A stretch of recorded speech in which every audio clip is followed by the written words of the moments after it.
41 सीटों के नतीजे सामने आ चुके हैं। और बात करेंगे कौन राज्यों पर अब यहां पर पैच फंसा हुआ है, क्योंकि अगर बात की जाए तो यहां पर 41 सीटों में से सबसे ज्यादा सीटें किस पार्टी को जीत मिली है, इसको लेकर महत्वपूर्ण आंकड़े। लेकिन अगर बात की जाए 15 अभी भी सीटों पर चुनाव बाकी, 27 फरवरी को चुनाव होंगे, लेकिन 41 सीटों के जो नतीजे हैं वो सामने आ चुके हैं, जिनमें बड़े बड़े दिग्गज नेता यहां पर चुनाव जीत गए हैं। और इनमें अगर बात की जाए तो सोनिया गांधी, जेपी नड्डा जी, और अगर बात की जाए जिसका से बड़े नाम सामने आ रहे हैं, उसके बाद क्या कुछ आंकड़ा बनेगा, क्योंकि लोकसभा चुनाव से पहले इन चुनावी के नतीजे भी महत्वपूर्ण माने जा रहे हैं। तो हर एक पार्टी ने अपनी पूरी ताकत के साथ चुनावी मैदान में थी, और मध्य प्रदेश हो या महाराष्ट्र हो, सभी को लेकर महत्वपूर्ण आंकड़े।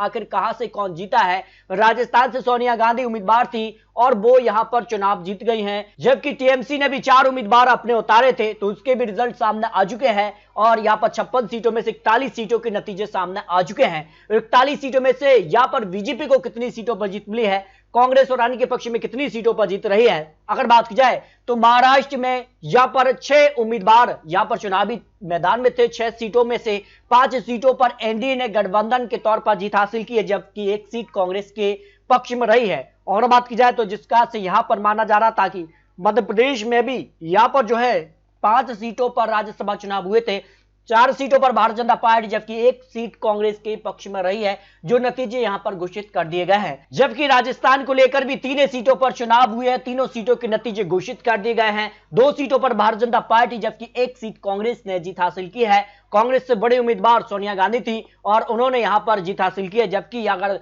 2 सीटों की बात की जाए तो यहां पर मुन्नीलाल कसारिया और मदन राठौर, यहां पर जो है भाजपा ने यहां पर 2 सीटों पर जीत हासिल की है, जबकि कांग्रेस उम्मीदवार सोनिया गांधी जी ने यहां पर जीत हासिल की है। जबकि अगर बात की जाए तो राजस्थान को अलावा यहां पर महाराष्ट्र में भारतीय जनता पार्टी को बड़ी सफलता मिली है। इस बार यहां पर जो है 3 सीटों पर भारतीय जनता पार्टी, जबकि 2 सीटें उनके गठबंधन को गई हैं और 1 सीट पर कांग्रेस ने जीत हासिल की है। जबकि अगर बात की जाए तो उत्तर प्रदेश में पैच फंसा हुआ है, लेकिन बिहार में यहां पर 3 सीटों पर भारतीय जनता पार्टी ने जीत हासिल की, 1 सीट कांग्रेस, और यहां पर बात की जाए 2 सीटों पर जेडीयू ने जीत हासिल की है। इस तरह से बिहार का चुनाव भी सामने आ चुका है। उड़ीसा की अगर बात की जाए तो उड़ीसा में भी 3 सीटों के नतीजे घोषित कर दिए गए हैं।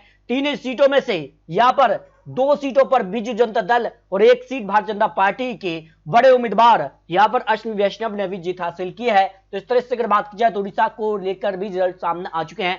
छत्तीसगढ़ की सीट पर भारतीय जनता पार्टी ने यहां पर जीत हासिल की है। भारतीय जनता पार्टी से राजा देवेंद्र प्रताप सिंह यहां पर निर्विरोध निर्वाचित कर दिए गए हैं। हिमाचल प्रदेश में पैच फंसा हुआ है, हिमाचल प्रदेश की भी आंकड़े आपको दिखाएंगे।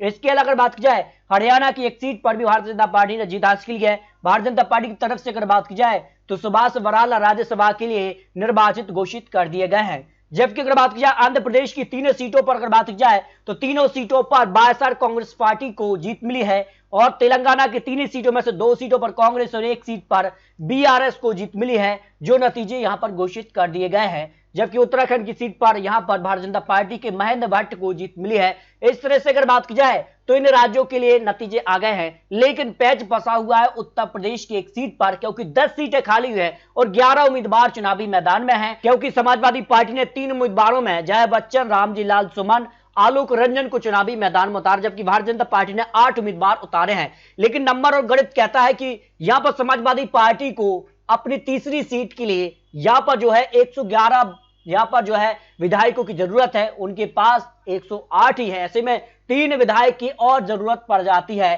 क्या वो यहां पर जो है यहां से कांग्रेस से 2 विधायक है जो वो कांग्रेस को समर्थन कर देंगे, या पर यहां पर बात की जाए बीएसपी का 1 विधायक है, या पर जो है जेडीएल जो पार्टी उसके 2 विधायक है। अगर इनका समर्थन मिलता है तो समाजवादी पार्टी जो है 3 सीटें जीत हासिल कर सकती है। वहां की भारतीय जनता पार्टी 8 सीटों पर अपना दावा ठोक रही है। इसके अलावा अगर बात की जाए तो समाजवादी पार्टी को लेकर काफी महत्वपूर्ण है। कर्नाटक में भी चुनाव होंगे 27 फरवरी को, 4 सीटें खाली हो रही हैं। आंकड़े कहते हैं कि भारतीय जनता पार्टी 1 सीट आराम से जीत रही है और कांग्रेस पार्टी 2 सीटों पर आराम से जीत रही है। लेकिन यहां पर 4 सीटें हैं और 5 उम्मीदवार चुनावी मैदान में हैं, तो यहां पर कर्नाटक में पैच फंस चुका है और उस हिसाब से भारतीय जनता पार्टी दावा करी कि 2 सीट उनके पक्ष में जाएंगे, लेकिन जो नंबर है उस हिसाब से भारतीय जनता पार्टी को 1 सीट और कांग्रेस को 3 सीटें मिल सकती। कांग्रेस के पास 135 विधायक हैं और भारतीय जनता पार्टी के पास 66 हैं, लेकिन जेडीएस जो है वो भारतीय जनता पार्टी में जुड़ गई। इस कारण से भारतीय जनता पार्टी भी उस नंबर तक पहुंच सकती है, 2-2 सीटों की टक्कर हो सकती है। लेकिन आंकड़े कहते हैं कि कांग्रेस को 135 विधायकों की जरूरत है, तो 135 अगर उनके विधायक यहां पर टूटते हैं कर्नाटक में, तो फिर कांग्रेस के लिए तीसरी सीट मुश्किल नजर आ रही है। और इसी प्रकार की हलचल यहां हिमाचल प्रदेश में भी देखने को मिली है।